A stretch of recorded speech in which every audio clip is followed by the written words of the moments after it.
ప్రియమైన దేవుని వారలారా, కూడి వచ్చిన మీ అందరికీ యేసుక్రీస్తు వారి పేరట నా వందనాలు. చిన్న ప్రార్థన చేసుకుని దేవుని మాటల్లోనికి వెళ్దామండి.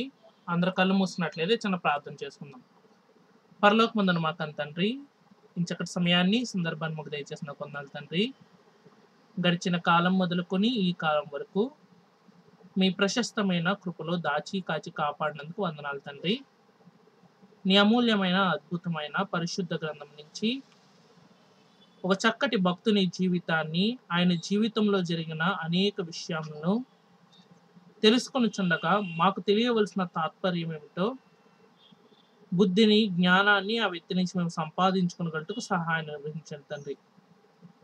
జరుగుతున్న ఈ కార్యక్రమాన్ని మీ చేతికి అప్పగిస్తున్నాము. ఆది నుంచి అంతం వరకు విజయోత్సవంగా ముందుకు నడిపిస్తారని కోరుకుంటూ, మరలా తండ్రిని పిలుచుకునే భాగ్యాన్ని మా అందరికీ దయచేస్తారని ఈ చిన్ని ప్రార్థన యేసుక్రీస్తు వారి నామమున అడిగి వేడుకుంటున్నాం తండ్రి. ఆమేన్. ప్రియమైన దేవుని వారలారా, కూడి వచ్చి మీ అందరికీ యేసుక్రీస్తు వారి పేరట నా వందనాలు. ఈ రోజు మన కొరకు కేటాయించబడిన ఈ కొద్ది సమయంలో బైబిల్ నుంచి ఒక విలువైన జీవితాన్ని పరిశీలించే ప్రయత్నం అయితే చేద్దామండి. బైబిల్లో రాయబడిన అనేక భక్తుల బ్రతుకులు మనం ఎలా బ్రతకాలో ఒక నమూనాని మనకి ఏర్పరుస్తూ ఉంటాయి. అందులో భాగంగా ఇదివరకే అనేక మంది ద్వారా లేక మనం చదవడం ద్వారా బైబిల్లో ఉన్న భక్తులు దేవుని శక్తిని ఆశ్రయిస్తూ లేక దేవుణ్ణి ఒక మూల స్తంభముగా చేసుకుని తమ జీవితాలను ఎలా ప్రారంభించి ఎలా ముగించారో మనం చాలా జీవితాలను చదువుకుని ఉన్నాం.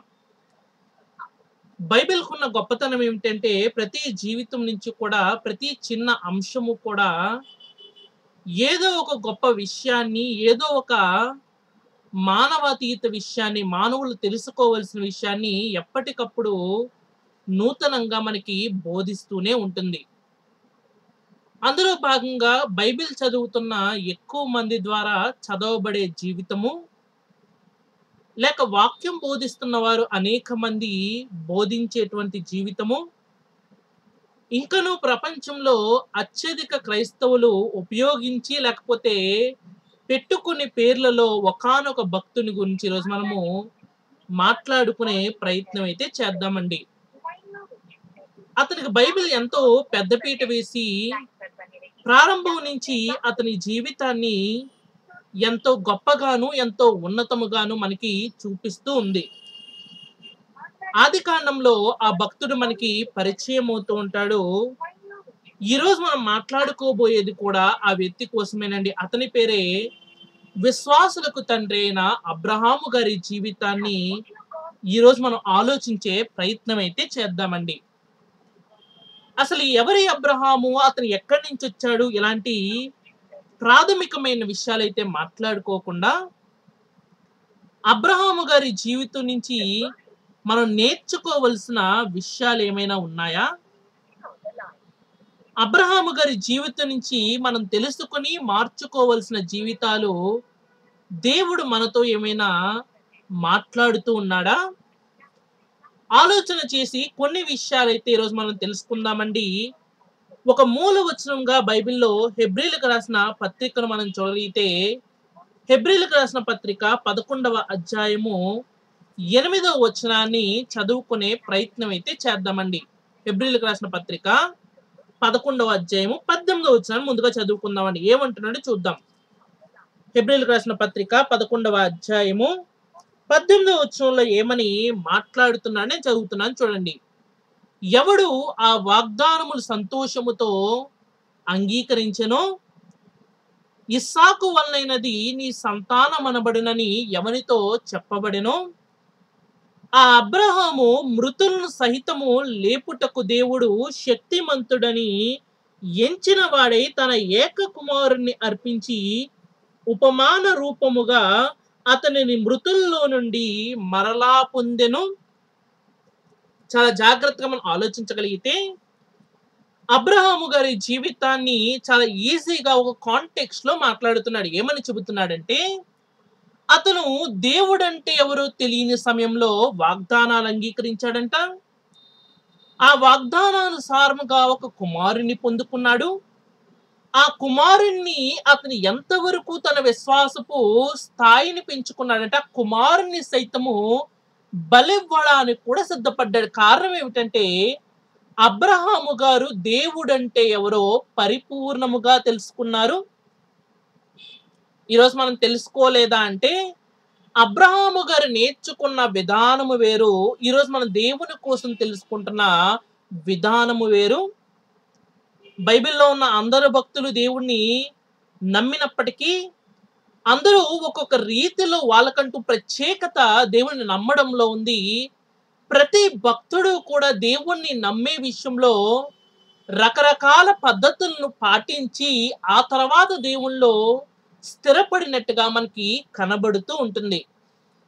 మన ఏ యొక్క భక్తుని జీవితంలో ఒక ఏలియా గారు గాని, ఒక ఎలీషా గారు కానివ్వండి, ఒక గిద్యోను కానివ్వండి, ఎంతో మంది పాత నిబంధనల భక్తులు తమదైన శైలిలో దేవుణ్ణి లోపలికి వచ్చి, దేవుణ్ణి చూసి, దేవుని నేర్చుకొని, ఆ తర్వాత విశ్వాసమందు బలవంతులుగా తయారయ్యారు.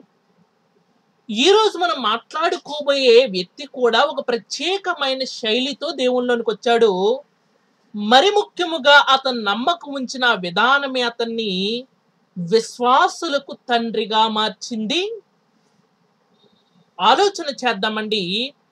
అసలు అబ్రహాము తన జీవితంలో దేవుని అంతలా నమ్మడానికి తాను చూడని దాన్ని కూడా పొందుకున్నాను, పొందుకోబోతున్నాననే ధైర్యముతో అతను విశ్వాసము కలిగిన వాడిగా ఉండడానికి, అతని జీవితంలో అతను పాటించిన ముఖ్యమైన అంశాలేమైనా ఉన్నాయా? అతని జీవితంలో దేవుడు అతనికి జరిగించినవేమిటి? అబ్రహాము దేవుని వలన నేర్చుకున్నవేమిటి? ఈ రోజున విశ్వాసులకు తండ్రైన అబ్రహాము నమ్మిన దేవుణ్ణి నమ్మితే, నీ విశ్వాసం అంత బలమైనదిగా మారాలి అంటే నువ్వు పాటించవలసిన విషయాలేమిటి? కాబట్టి ఈరోజు ఒక స్పెషలైజ్డ్ విశ్వాసంలో ఒక స్పెషలైజ్ అయిన వ్యక్తిని అడుగుదాం. ఏమని అడుగుదామంటే, నేనును నీ అంత గొప్ప విశ్వాసిని కావాలి అంటే, అబ్రహాము గారు మీ అంత బలమైన విశ్వాసం నాలో రావాలి అంటే, నేను ఏమేమి పాటించాలి? అబ్రహాము గారు నడిచిన మార్గం ఏమిటి ఆలోచిద్దామండి. అబ్రహాము గారి జీవితాన్ని అంగీకరించిన తర్వాత, విశ్వాసాన్ని అంగీకరించిన తర్వాత, అబ్రహాము గారు అంత అద్భుత జీవితాన్ని లీడ్ చేయడం వెనకాలన కారణం ఏమిటి?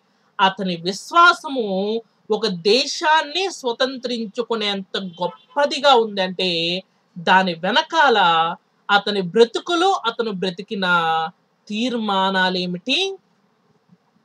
అసలు అతని జీవన శైలి ఎలా ఉంది? మనలాగా లేక ఈనాటి కాలంలో ఉన్న చాలా మంది వలె అల్ప విశ్వాసి వలె ఏమైనా ఉన్నాడా? లేక మరికొంతమంది క్రైస్తవులు ఉన్నట్టుగా మరి భక్తి చేస్తూనే భక్తి యొక్క శక్తిని ఆశ్రయించని వాడుగా ఉన్నాడా? లేక మరికొంతమంది లోకంలో క్రీస్తుని నమ్ముకున్నామని చెప్పుకుంటూ ఇంకా లోక సంబంధమైన అంధకారంలో బ్రతుకుతున్నారు కదా, ఇలాంటి వారి వలె ఉన్నాడా? బైబిల్లో బ్రతుకులు మన బ్రతుకుల్ని సరిపోల్చడానికి ఉంచబడిన చక్కటి బ్యాలెన్సింగ్ వెయిట్స్ అండి. అవి తూకములో ఒక సైడ్ ఉంటే, మన జీవితాన్ని మరొక సైడ్ పెడితే మన జీవితాలు తేలిపోతున్నాయంటే, మనం నేర్చుకోవాల్సిన విషయాలు ఎన్నో ఉన్నాయి. వారి జీవితాలతో మన జీవితాలు సమాంతరంగా ఉండాలని బైబిల్లో వారందరి జీవితాలను దేవుడు మనకి రాయించి ఉంచాడు. ఎప్పుడు మనం చదువుకునే మాట కొరింథీయులకు రాసిన పత్రికలో అంటూ ఉంటాడు కదా, ఈ సంగతులన్నీ కూడా అంత్యకాలమందున్న వారికి దృష్టాంతములుగా ఉండాలి. అంచె దినాలకు దగ్గరవుతున్న వారు ఈ షార్ట్ టైంలో ఏది చేయాలో వాళ్ళంతట వాళ్ళే తెలుసుకునే లోపు చాలా సమయం గడించిపోతుంది. కాబట్టి పని వేగముగా అవ్వడానికి మనకు ఒక నమూనాను పెట్టాడు. విశ్వాసానికి ఒక నమూనా ఉంది బైబిల్లో. దేవుని వాక్యం పట్ల పౌరుషం కలిగి ఎలా ఉండాలో ఒక నమూనా ఉంది. ప్రేమను చూపించే విషయంలో ఒక నమూనా ఉంది. సమాధానం పడే విషయంలో ఒక నమూనాలు ఉన్నాయి. ఆ నమూనాలు చూస్తున్న మనము మన జీవితాలు కూడా అలా కట్టుకునే విధంగా మనం ప్రయాసపడుతూ ఉండాలి. కాబట్టి అబ్రహాము జీవితపు తాలూకు నమూనాను చూద్దాము. అసలతను అంత చక్కటి విశ్వాసము కలిగిన బ్రతుకు, అద్భుతమైన బ్రతుకు లీడ్ చేశాడని మనం మాట్లాడుకుంటున్నాం కదా!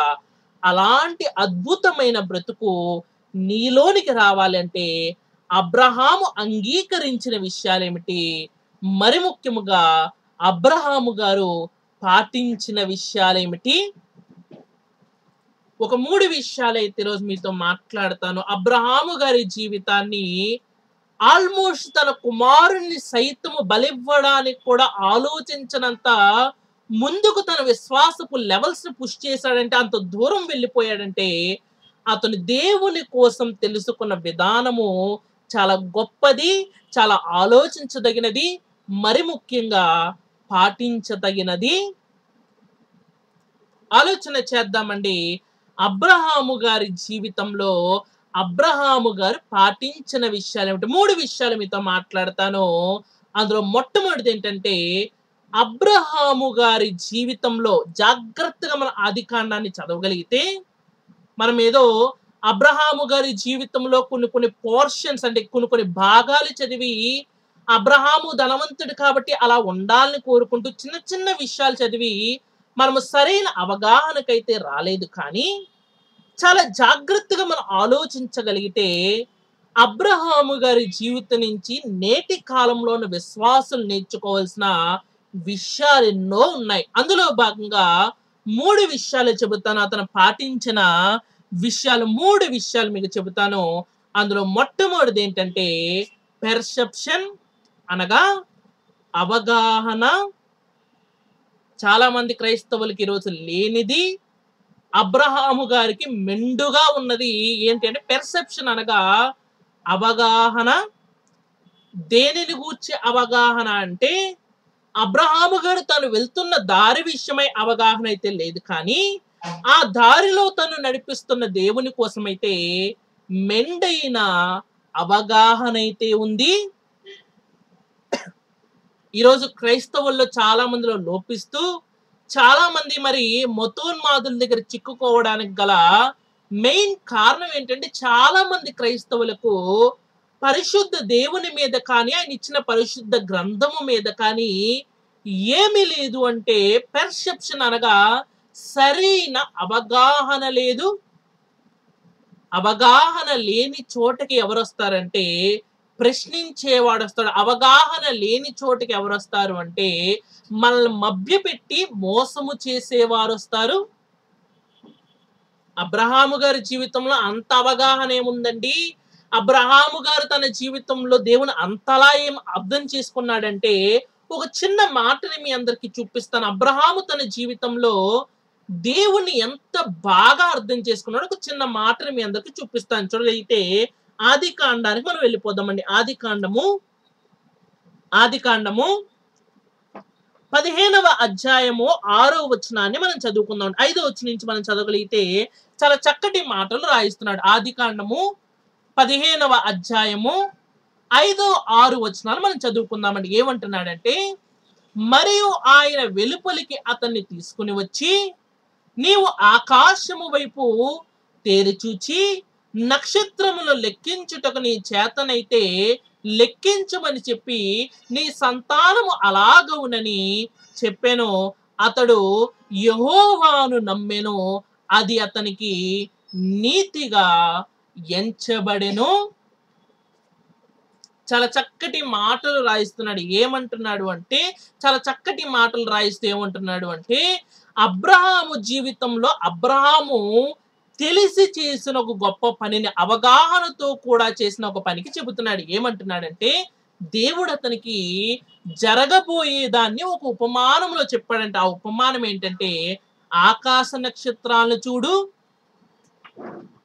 ఆ ఆకాశ నక్షత్రాల వలె నీ సంతానం అవుతుంది అని చెప్పినప్పుడు, నిజానికి అతని చుట్టుపక్కల ఉన్న వారికి ఏమీ లేదంటే, దేవుడు చెబుతున్న మాట అవ్వదు అనే ఒక భ్రమలో అయితే వాళ్ళు ఉన్నారు. పక్కనున్న దాసులు అదే అనుకుంటున్నారంట. ఆఖరికి అబ్రహాము గారి భార్య కూడా ఏమనుకుంటుందంటే, ఇది నిజముగా జరుగుతుందా? అందరూ మనిషి సంబంధమైన అవగాహనతోనూ, మనిషి సంబంధమైన ఆలోచనలతోనూ ఇది జరగదు. దీనికి భౌతిక సంబంధమైన రూల్స్, ఫిజికల్ రూల్స్ ఉంటాయి కదా, అవి ఒప్పుకోవు. మరి ముఖ్యముగా అబ్రహాము జీవితంలో ఇది జరిగేది అసలు అవకాశమే లేదు. ప్రాబబిలిటీ అని చెబుతూ ఉంటారు చాలా సందర్భాలు. అంటే ఒక నాణానికి 2 ప్రాబబిలిటీస్ వస్తూ ఉంటాయి. ఎలా అంటే పుడితే బొమ్మైనా పడుతూ ఉంటుంది, లేకపోతే బొరుసైనా పడుతుంది. అవునా కాదని 2 ఆన్సర్లు మాత్రమే వస్తాయి. అబ్రహాము గారికి పిల్లలు పుడతారు. ఎన్ని ప్రాబబిలిటీస్ ఉన్నాయి, ఎన్ని అవకాశాలు ఉన్నాయంటే, అతని వయస్సును చూసినా, అతని శరీరాన్ని చూసినా, ఏ మానవుడైనా అనే ఒకే ఒక్క మాట ఏంటంటే 100% అంటే వచ్చేది ఒకే ఒక అవుట్కమ్, ఒకే ఒక ఆన్సర్ ఏంటంటే అబ్రహాముకు సంతానము కలిగే అవకాశమైతే లేదు. అబ్రహాము తప్ప ప్రపంచం అంతా ఇదే ఆన్సర్ చెబుతుంది. కానీ అబ్రహాం అంట దేవునిని నమ్మెను. అది అతనికి ఎలా మారిందని బైబిల్లో మాట్లాడుతున్నాడంటే, అది అతనికి నీతిగా ఎంచబడెను. పక్కన ఉన్న వాళ్ళు అనుండొచ్చు, నువ్వు ఇంతలో నమ్ముతున్నావు కదా, అసలు నువ్వు దేనినైతే నమ్ముతున్నావో దాని మీద నీకు అవగాహన ఉందా? ఒకడు పుట్టడమే కష్టం అంటే దేవుడు ఏమంటున్నాడంటే, ఆకాశ నక్షత్రాల సభ ఎన్నుంటాయో కూడా తెలియదు, అలాంటి లెక్కించుటకు సఖ్యము కాని సంతానం నీకు కలుగుతున్నారంటే నువ్వు ఎలా నమ్ముతున్నావు? నీకు అవగాహన ఉందా? అది మనుషుల అవగాహన. కానీ అబ్రహాముకున్న పర్సెప్షన్, ఏ పర్సెప్షన్, అతను ఏ పర్స్పెక్టివ్లో, ఏ అవగాహనలో, ఏ వైపు నుంచి, ఏ కోణం నుంచి దేవుడు చెప్పిన మాటలను చూస్తున్నాడంటే విశ్వాసమను కోణముతో ప్రపంచాన్ని చూస్తున్నాడంట. ఆ కోణము నుంచి చూసిన వాడికి అసాధ్యమైనదంటూ ఏదీ లేదు. క్రీస్తులోనికి వచ్చిన తర్వాత అబ్రహాము జీవితం నుంచి ప్రతి క్రైస్తవుడు నేర్చుకోవాల్సిన మొదటి విషయం ఏంటంటే పర్సెప్షన్, అనగా అవగాహన, చూసే దృష్టికోణం మార్చుకోవాలి. చూసే దృష్టికోణము మారనంతసేపు మన కళ్ళ ముందు అవుతుందా అవ్వదా అని 2 విషయాలు మెదలాడుతూ ఉంటాయి. అవితే ఇది జరగాలని కొన్ని ప్రాబబిలిటీస్ వస్తూ ఉంటాయి. అవితే ఇలాంటి భౌతిక సూత్రాలు అడ్డొస్తాయేమో అని భూ సంబంధమైన మనుషుల జ్ఞానం అడ్డొస్తుంది. కానీ దేవుని ముందుకొచ్చేసరికి అవన్నీ దేనికి నీ పనికిరాని వెర్రితనము వలె ఉందంట. ఆయన దగ్గరకు వచ్చిన తర్వాత ఆయన దృష్టికోణంలో, ఆయన పర్సెప్షన్లో నువ్వు చూడడం మొదలు పెడితే ప్రతిదీ సాధ్యము కావడానికి నీ విశ్వాసమే తగిన బలముగా ఉంది. అబ్రహాము జీవితంలో అదే జరుగుతుందంట. అతను తన దాసుని ఆస్తికర్తగా చేయాలనుకున్నా ఇదే అధ్యాయం ప్రారంభంలో, లేక తన దాసి కుమారుని తన కుమారుడిగా మార్చుకోవాలనుకున్నా, అనేక సార్లు అతను తన దృష్టికోణాన్ని మార్చుకుందాం అనుకున్నా సరే, అబ్రహాము దేవుని నమ్మేలా ఎందుకు మారింది అంటే అతని దృష్టికోణం ఎప్పుడూ కూడా దేవుని మీద ఎప్పుడు ఆయన తీసివేసుకోలేదు. ఆయన ఆలోచనలు మొత్తం విశ్వాసముతో ఉన్నాయి. ఆయన ఆలోచించే విధానం మొత్తము విశ్వాసముతో నిండి ఉంది. మరి ముఖ్యముగా చెప్పాలి అంటే ఆయన జీవితమే దేనితో నిండిపోయిందంటే, బైబిల్ ప్రకారం మనం చూడగలిగితే ఒక ఖచ్చితమైన విశ్వాసము కలిగిన వ్యక్తి ఎలా ఉంటాడో అబ్రహాము గారి జీవితము అలా మనకి కనబడుతూ ఉంటుంది. కాబట్టి క్రొత్త నిబంధనలకు వచ్చేసరికి ఆయనకి ఇవ్వబడిన పేరు ఏంటంటే, ఆయన ఎవరు అంటే విశ్వాసుల కంట తండ్రి మాదిరి. ఈరోజు భూమి మీద ఉన్న వాళ్ళందరిది విశ్వాసం అనుకుంటే, అలాంటి విశ్వాసమును కన్నా గొప్ప విశ్వాసం ఒక రోజు చూపించిన వాడు ఎవరంటే అబ్రహాము గారంట. ఆయన దేవుణ్ణి చూసే కోణం ఎలా ఉందంటే, మనుషులు అసాధ్యం అంటున్న కోణంలో దేవుణ్ణి చూశాడు. మనుషులు అర్థం చేసుకోలేని కోణంలో దేవుణ్ణి ఆలోచించాడు. అందుకే మనుషులు ఎవ్వరూ కూడా ఎక్స్పీరియన్స్ చేయని అద్భుత కార్యాలు అతని జీవితంలో మాత్రమే ఎందుకు జరిగాయి అంటే, జాగ్రత్తగా మనం ఆలోచించగలిగితే అతని ఆలోచించే దృష్టి, అతని పర్స్పెక్షన్, అతని అవగాహన మనందరికన్నా చాలా గొప్పదిగా. మరొక సందర్భాన్ని కూడా మీకు చూపిస్తాం. మన పర్సెప్షన్ అనగా మన అవగాహన, మన కంటి చూపు లేకపోతే మన దృష్టి మారనంత సేపు మనం దేవుళ్ళు ముందుకు వెళ్ళలేమనడానికి ఒక చిన్న సందర్భాన్ని మీ అందరికీ చూపిస్తాను. చూడగలిగితే క్రొత్త నిబంధన నుంచి మనం చదువుకుందామండి. చూడగలిగితే యోహాను సువార్త 4వ అధ్యాయము 23వ వచనాన్ని మనం చదువుకుందామండి. యోహాను సువార్త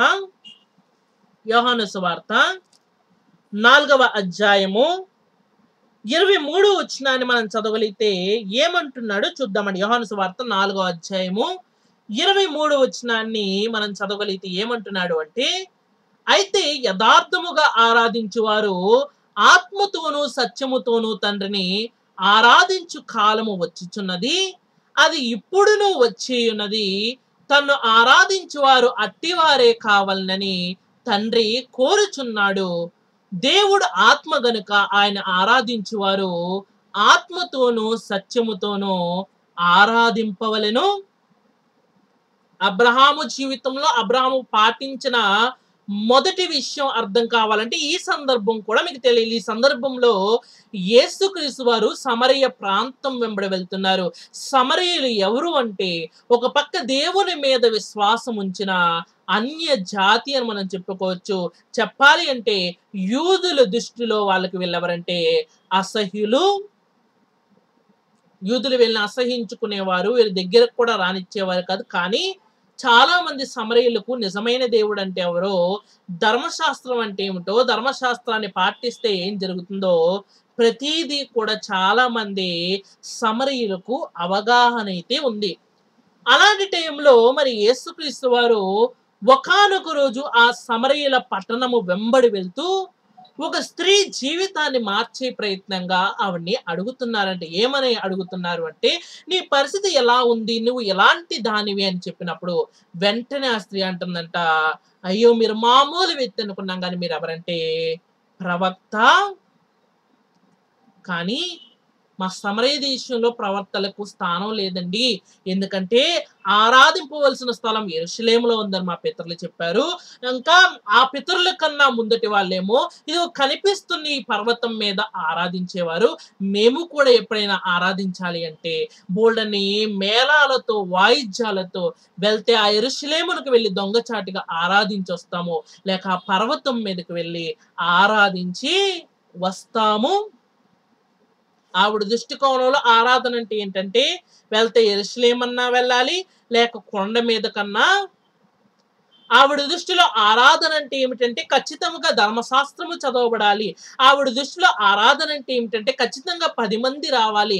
ఆవిడ దృష్టిలో ఆరాధన అంటే ఏమిటంటే యెరూషలేములో ఎలా జరుగుతుందో అలా వేరే ఎక్కడ జరిగిన దాన్ని ఆరాధన అంటుంది. ఆవిడ ఆలోచన దృష్టి ఆరాధన విషయంలో చాలా వేరుగా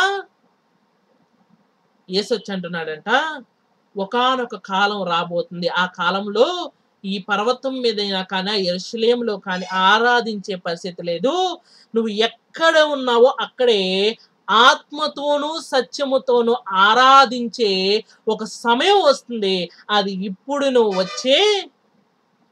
ఇంకా విచిత్రమైన విషయం ఏంటంటే తను ఆరాధించే వాళ్ళు ఎలాంటి వాళ్ళే కావాలని దేవుడు కోరుకుంటున్నాడు. ఇంకా మూల భాషలోనికి వెళ్ళి మాట్లాడుకుంటే వెదుకుచున్నాడు. అంటే అప్పటి వరకు వారి ఆలోచన ద్వారానే మారలేదు కాబట్టి యెరూషలేములోనే దేవుడు ఉన్నాడు అనుకుంటున్నారు.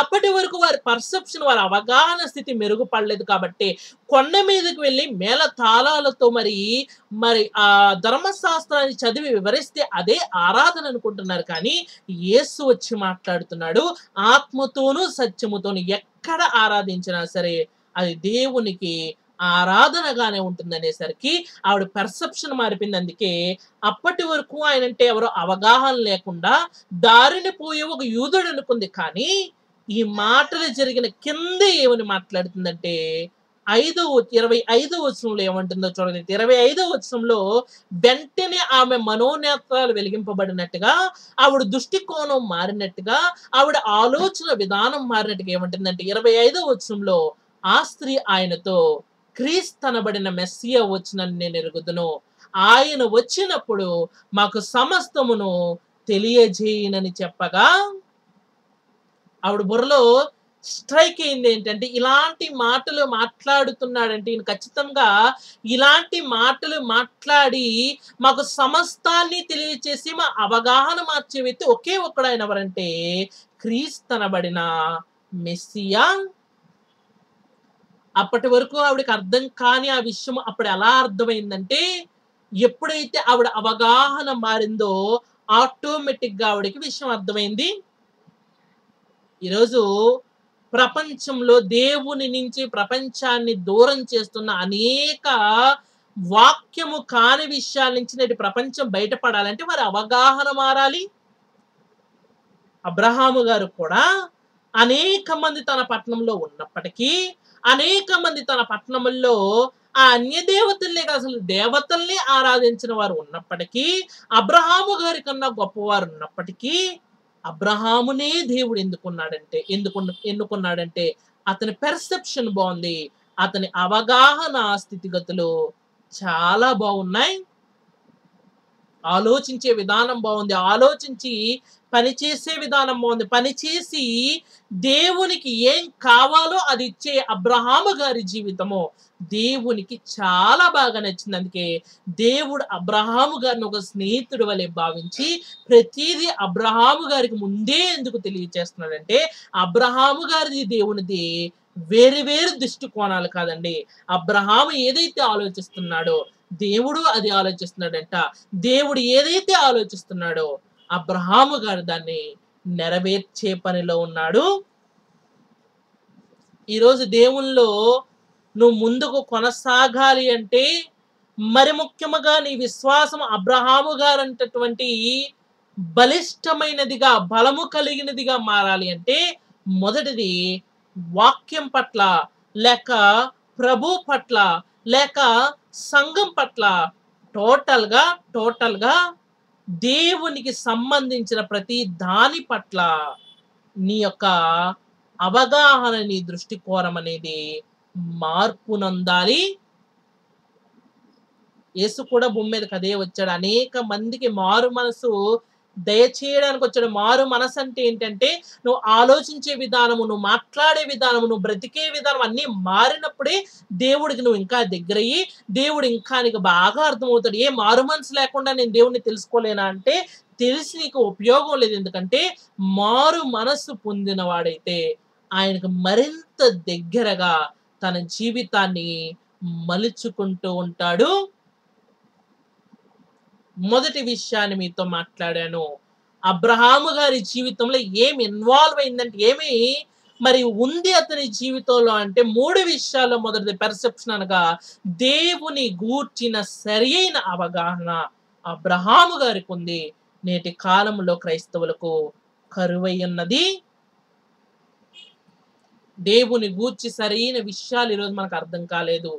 లోక సంబంధమైన విషయాల్లో అయితే బాగా అవగాహన ఉంది, కానీ దేవుని గూర్చిన విషయాలు ఇంకా మనకి గూఢార్థముగా ఒకరు బోధించాల్సిన అవసరం వస్తుంది. అంటే చాలా మంది క్రైస్తవుల్లో వాక్య విషయమైన అవగాహన లేదు, సంఘం విషయమై అవగాహన లేదు, ఆత్మ సంబంధమైన ప్రతి విషయమును తేటగా చూసే మనోనేత్రాలు కలిగిన బ్రతుకులు చాలా తక్కువ మంది దగ్గర ఉన్నాయి.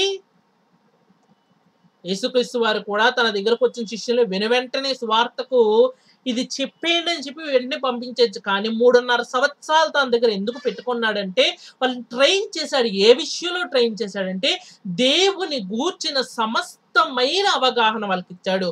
ప్రారంభంలో వాళ్ళు యేసు దగ్గరికి ఆయన బాప్తిస్మం ఇచ్చి యోహాననో, లేక ఏలియా అనో వచ్చిన వాళ్ళు ఆయన వెళ్ళిపోయే టైంకి ఎంత బలముగా మాట్లాడుతున్నారంటే, ఆయన వెళ్ళిపోయిన తర్వాత సువార్త విషయంలో ఎంత బలముగా ఉన్నారంటే, ఆయన నజరేయుడైన యేసు కాదు, ఆయన దేవుని కుమారుడైన క్రీస్తు అని ప్రపంచానికి ప్రకటించగలిగారంటే వారి దృష్టికోణంలో చాలా మార్పు వచ్చింది.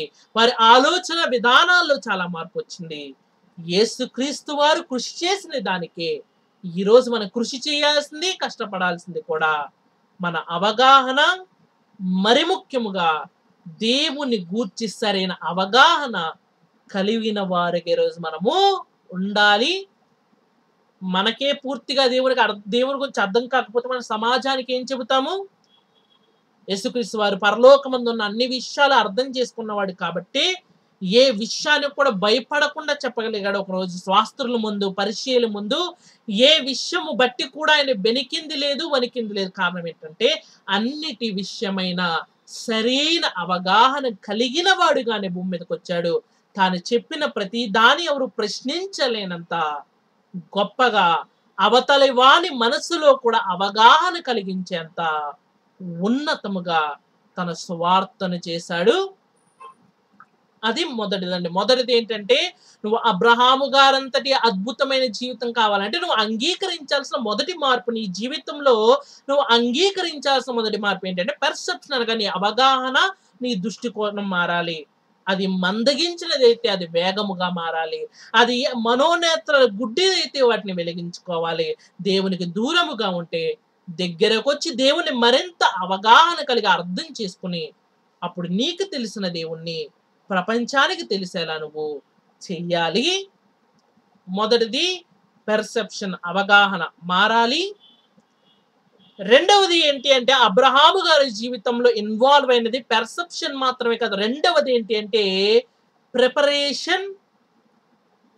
తాను అర్థం చేసుకున్న దేవుడు తర్వాత ఏం చేయబోతున్నాడు, ప్రతి దానికి కూడా అబ్రహాము గారు ఎలా ఉన్నారంటే బైబిల్ మాట్లాడుతుంది, సిద్ధముగా ఉన్నాడు. అబ్రహాము గారు దేవుడు ఏం చేయబోతున్నాడో ముందుగానే గ్రహించిన ఆయన ప్రతి దానికి విశ్వాసి ఎలా ఉండాలంటే మొదటి అవగాహన చేసుకుని రెండవది ఏం చేయాలి అంటే ప్రతి దానికి కూడా సిద్ధముగా ఉండాలి. ఆలోచన చేద్దామండి. అసలు మనం ఎలా సిద్ధముగా ఉండాలి, సిద్ధపాటు కోసము బైబిల్ ఏమని మాట్లాడుతుంది అని మనం చూడగలిగితే బైబిల్ యేసుక్రీస్తు వారు ఈ సిద్ధపాటును గూర్చిన ఒక చక్కటి విషయాన్ని చెబుతున్నాడు. ఏమంటున్నాడు చూద్దామండి. యోహాను సువార్తకు మనం వెళ్ళగలిగితే ఆయన ఎంత సిద్ధపాటు కలిగి ఉన్నాడో మనం చదువుకుందాం. యోహాను సువార్త 9వ అధ్యాయము మరి 4-5 వచనాలు మనము చదువుకుందామండి. యోహాను సువార్త 9వ అధ్యాయము 4-5 వచనాలు ఏమంటున్నాడంటే పగలున్నంత వరకు నన్ను పంపిన వాని క్రియలు మనము చేయుచుండవలెను. రాత్రి వచ్చుచున్నది, అప్పుడు ఎవ్వడునూ పని చేయలేడు. నేను ఈ లోకములో ఉన్నప్పుడు లోకమునకు వెలుగని చెప్పెను. చాలా జాగ్రత్తగా మనం ఆలోచించగలిగితే ఈ మాటల్లో యేసుక్రీస్తు వారు అవగాహన కలిగి భూమి మీదకి వచ్చిన వాడుగా, ఆయన ఎందుకు వచ్చాడనే విషయంలో ఆయన ఎలా ఉన్నాడంటే రెండవది ప్రిపేర్గా ఉన్నాడు, ప్రిపరేషన్ కలిగి ఉన్నాడు. చెబుతున్నాడు పగలున్నంత వరకంట నా తండ్రి పని నేను చేయడానికి నేను భూమి మీదకి వచ్చాను. అంటే ఆయన ఎందుకు వచ్చాడనే విషయం మీద ఆయన ఎలా ఉన్నాడు అంటే రెడీగా ఉన్నాడు దేవుని పని. అందుకే ఉదయం అంతయు కూడా చక్కగా మరి సువార్త చేసిన ఆయన రాత్రి అయ్యేసరికి ప్రార్థించడానికి వెళ్ళిపోయాడంటే అంతా కూడా తన జీవితం అంతా కూడా ఎలా ఉందంటే చాలా చక్కటి ప్రిపరేషన్ కలిగి ఈ రోజును అబ్రహాము గారి వలె ఉండాలంటే దేవుని అర్థం చేసుకుని నువ్వు దేవుడు తర్వాత నీ ద్వారా ఏం చేయించబోతున్నాడు, లేక దేవుడిని తర్వాత నీ ద్వారా ఏ యొక్క సంకల్పాన్ని, ఏ యొక్క ప్రణాళికను నువ్వు రచించాడు, నువ్వు ఏం చేయాలంటే ఎప్పటికప్పుడు దాన్ని తెలుసుకోవడానికి వేగిరముగా. అందుకే యేసు ప్రతిరోజు ఉదయాన్నే తన శిష్యుల దగ్గరకు వచ్చి ఒక మాటను చెప్పాడంటే రండి సమీప గ్రామముల్లోనికి వెళ్ళి మనకు తెలిసిన దేవుణ్ణి ప్రకటింప చేద్దాము. ఎప్పుడు చూసినా ఒక ఎక్కువ పెట్టిన బాణములు ఎప్పుడూ కూడా రెడీగా ఉండేవాడండి, ఎప్పుడూ కూడా సిద్ధముగా ఉండేవాడంటే, ఎప్పుడూ కూడా చాలా రెడీగా ఉండేవాడంటే కారణం ఏమిటి అంటే అతను ఎందు నిమిత్తమై భూమి మీదకి వచ్చాడో అతనికి అవగాహన ఉంది. ఆ అవగాహన విషయమై ఎల్లప్పుడూ ఆయన ఎలా ఉన్నాడంటే సిద్ధపడిన వాడుగా ఉన్నాడు. ఆ అవగాహన విషయం ఆయన ఎల్లప్పుడూ కూడా ఎలా ఉన్నాడంటే సిద్ధము కలిగిన వాడిగా, ఆయన పనిని నేను చేయగలనని ఒక విశ్వాసముతోనే ఎప్పుడూ కూడా ఆయన ముందుంటూ అబ్రహాము గారి జీవితాన్ని మనం ఆలోచించగలిగితే అతని జీవితంలో దేవుడు అతనికి ఇచ్చిన మొట్టమొదటి మరి ఆజ్ఞ ఏమిటంటే, వాగ్దానం అనేకమైనవి చేశాడు కానీ వాగ్దానములు చేశాడు కానీ అతనికి ఇవ్వబడిన ఆజ్ఞ ఏంటంటే, నీ కుటుంబంలో నీ ఇంటిలో ఉన్న ప్రతి వారికి కూడా మరి సున్నతి చేయబడాలి అని. కానీ ఒక అవగాహన కలిగిన వాడిగా దేవుడు ఏం చెబుతున్నాడు, అవగాహన కలిగిన వాడిగా వెంటనే ఏం చేశాడు, అతని ప్రిపరేషన్ ఎలా ఉందో బైబిల్లో మనం చూద్దామండి. ఆదికాండము 17వ అధ్యాయము 22, 23 వచనాలు మనం చదవగలిగితే ఏమంటున్నాడో చూద్దామండి. ఆదికాండము 17వ అధ్యాయము 22, 23 వచనాలు నేను చదువుతున్నాను చూడండి. ఏమంటున్నాడంటే, దేవుడు అబ్రహాముతో మాట్లాడుట చాలించిన తర్వాత అతని యొద్ద నుండి పరమునకు వెళ్ళెను. అప్పుడు అబ్రహాము తన కుమారుడైన ఇష్మాయేలును తన ఇంట పుట్టిన వారందరినీ తన వెండితో కొనబడిన వారందరినీ అబ్రహాము ఇంటి మనుష్యుల్లో ప్రతి వారిని పట్టుకొని దేవుడు తనతో చెప్పిన ప్రకారము ఆ దినమందే వారి గోప్యాంగ చర్మమున సున్నతి చేసెను. అబ్రహాము గోప్యాంగ చర్మము సున్నతి చేయబడినప్పుడు అతను 99 ఏండ్ల వాడు. అబ్రహాము ప్రిపరేషన్ ఎంత గొప్పగా ఉందంటే, దేవుడు చెప్పి చాలించి ఆయన ఇలా వెళ్ళాడో లేదు, దేవుడు చెప్పిన పని మొదలు పెట్టేశాడంట. దానికి కార్యాచరణ చేస్తున్నాడు. ఎలా అంటే, తనకు అప్పటికే కుమారుడిగా పిలువబడుతున్న ఇష్మాయిల్ అంట, తన ఇంటిలో పుట్టిన వారంట, లేక తన వెండితో కొన్న దాసులకంట, ఆఖరికి తనకు కూడా సున్నతి చేసుకున్నాడు. ఎలాంటి సందర్భాలలో అంట అతని ప్రిపరేషన్స్ ఎంత బాగున్నాయంటే, 99 ఏండ్ల వాడు కూడా దేవుని మాట వినే విషయంలో ప్రిపేర్గా ఉన్నాడు. ఈరోజు మనం దేవుని మాటను స్కిప్ చేస్తూ ఉంటాం. సమయము స్కిప్ చేస్తూ మనము తర్వాత చూద్దాంలే, ముందుకు వెళ్ళేసరికి దేవునికి సమయం ఇద్దాం అనుకుంటే కానీ ముందుకు వెళ్ళేసరికి సమయం అనేది కరువైపోతూ బైబిల్ చెబుతూ ఉంటుంది కదా, చివరి దినాలలో అంట మనం ఎన్నిటినో చేయాలనుకుంటాం కానీ అవేవి చేయలేని స్థితిలోనికి నువ్వు వెళ్ళిపోయినప్పుడు అప్పుడు నువ్వు దేవుని పని చేద్దాం అనుకోవడం మూర్ఖత్వము. అబ్రహాము జీవితాన్ని మనం ఆలోచించగలిగితే మనందరూ అనుకుంటూ ఉంటాము, అతను ఆశీర్వదింపబడిపోయాడండి, అతనిలాగా నేను ఆశీర్వదింపబడాలి అని అనుకుంటూ ఉంటాము. అబ్రహాము ఏమి చేసి ఆశీర్వదింపబడ్డాడో తెలుసా? మొదటిది దేవుని విషయమై సరైన అవగాహన తెచ్చుకున్నాడు. రెండోది అవగాహన తెచ్చుకున్న అర్థం చేసుకున్న దేవుడు ఏది చెబితే అది చేయడానికి ప్రిపేర్గా రెడీగా. అబ్రహాం ఒక్కడే కాదంటే అతని ఇంటిలో వాళ్ళందరినీ కూడా అతను ఎలా ప్రిపేర్ చేశాడంటే, దేవుడు ఏది చెబితే అది చేయడానికి తన కుటుంబాన్ని సైతం అతను ప్రిపేర్ చేసి, ఒక పెద్ద ఎగ్జామ్ కి ఎలాగైతే ఒక విద్యార్థులు ఎలాగైతే ప్రిపేర్ అవుతూ ప్రిపరేషన్ ఒక ప్రత్యేకమైన గదిలో కూర్చొని వాళ్ళు ప్రిపేర్ అవుతూ ఉంటారో, ఒక యుద్ధానికి వెళ్ళే ఒక సైనికుడు ఎలాగైతే ఒక షూటింగ్ రేంజ్కి వెళ్ళి తనకి ఇవ్వబడిన ఆయుధాలతో ఎలాగైతే ప్రిపేర్ అవుతూ ఉంటాడో, అబ్రహాము కూడా ఆ ఊరు అనబడే పట్టణం నుంచి తన కుటుంబాన్ని తన వాళ్ళందరినీ బయటికి తీసుకొచ్చేసి అందరితో పాటు దేనిలో ఉన్నాడంటే ప్రిపరేషన్లో ఉన్నాడు. దేనికి ప్రిపరేషన్ అంటే ఎగ్జామ్కో యుద్ధానికో కాదు, దేవుడు ఏది చెబితే అది చేయడానికి ప్రిపేర్గా. చాలా మంది మనుషుల్లో లేనిది అబ్రహాము గారి జీవితంలో కనిపించేది. అతను ఏంటంటే మితిమీరిన ఉత్సాహంతో ఉన్నాడు. ఈ రోజు క్రైస్తవులు లేకపోతే చాలా మంది ఎలా ఉన్నారంటే ఈరోజు నిరుత్సాహముతో ఉన్నారు. దేవుడేమో ఉన్నతముగా నా పని విషయమై ఎప్పుడు పడితే అప్పుడు సంసిద్ధముగా ఉండాలని ఆయన అనుకుంటున్నాడు. చాలా మంది లోక సంబంధమైన ప్రిపరేషన్స్ లో అయితే బయటికి వెళ్ళడానికి ప్రిపేర్ అవడానికి ముందుంటూ ఉంటాము, ఏదైనా ఒక పని చేయడానికి ప్రిపేర్ అవడానికి ముందుంటూ ఉంటాము, లోక సంబంధమైన అన్ని విషయాల యందు ప్రిపేర్ అవడానికి ముందు ఉంటూ ఉంటాము. కానీ దేవుని విషయానికి వచ్చేసరికి ఎందుకో మనం నిర్లక్ష్యం చేస్తూ ఉంటాము. అబ్రహాము దేనిని నిర్లక్ష్యం చేసినా ఏ విషయంలో ప్రిపేర్గా ఉన్నాడంటే దేవుని విషయంలో ఏదైనా నువ్వు చేయడానికి అతను ఎలా ఉన్నాడని బైబిల్ మాట్లాడుతుందంటే సంసిద్ధముగా ఉన్నాడు. దేవుడికి అబ్రహాములో అది నచ్చింది కాబట్టే అబ్రహాము నీతిమంతుడిగా తెచ్చడానికి ఉన్న మరొక కారణం ఏమిటంటే అతని విశ్వాసముతో ఏదైనా చేయడానికి సిద్ధముగా ఉన్నాడంట. హెబ్రీ పత్రికలో అంటూ ఉంటాడు, అబ్రహాము తన కొరకు ఒక దేశము కేటాయించినప్పటికీ పునాదులు కలిగిన పట్టణం కొరకు గుడారములో వెయిట్ చేసేంత ప్రిపేర్ కలిగిన జీవితం ఉన్న ఆయన ఎక్కడ? అబ్రహాము జీవితాన్ని చదువుకుని అతను లాంటి బ్రతుకు లేకుండా ఇవన్నీ కావాలనుకుంటున్న క్రైస్తవులు ఎక్కడ? రెండవ విషయాన్ని కూడా మనం చదివి అర్థం చేసుకున్నాం. మొదటిది పర్సెప్షన్, దేవుని విషయమైన అవగాహన మారాలి, దేవుని బాగా అర్థం చేసుకోవాలి.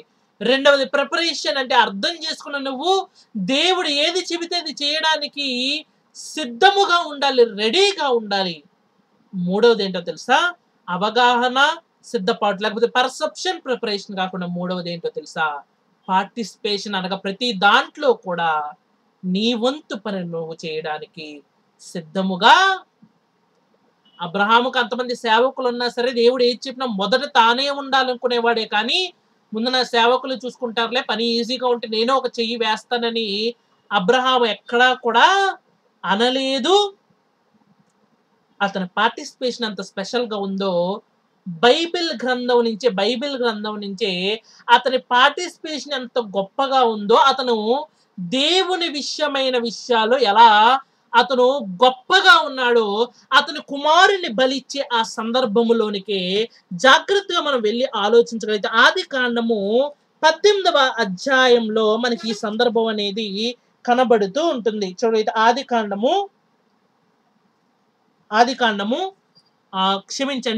కాండంలోనే మనం చూడగలిగితే అతని కుమారుని గూర్చిన రాయబడుతున్న సందర్భంలోనికి మనం వెళ్ళిపోదామండి.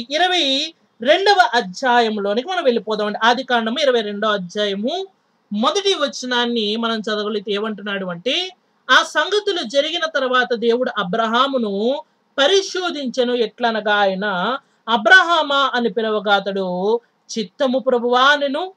అప్పుడైనా నీ ఒక్కడైన నీ కుమారుణ్ణి అనగా నీవు ప్రేమించి ఇస్సాకును తీసుకుని మోరియా దేశమునకు వెళ్ళి అక్కడ నేను నీతో చెప్పబో పర్వతముల్లో ఒకదాని మీద దహన బలిగా అతన్ని అర్పించుమని చెప్పెను.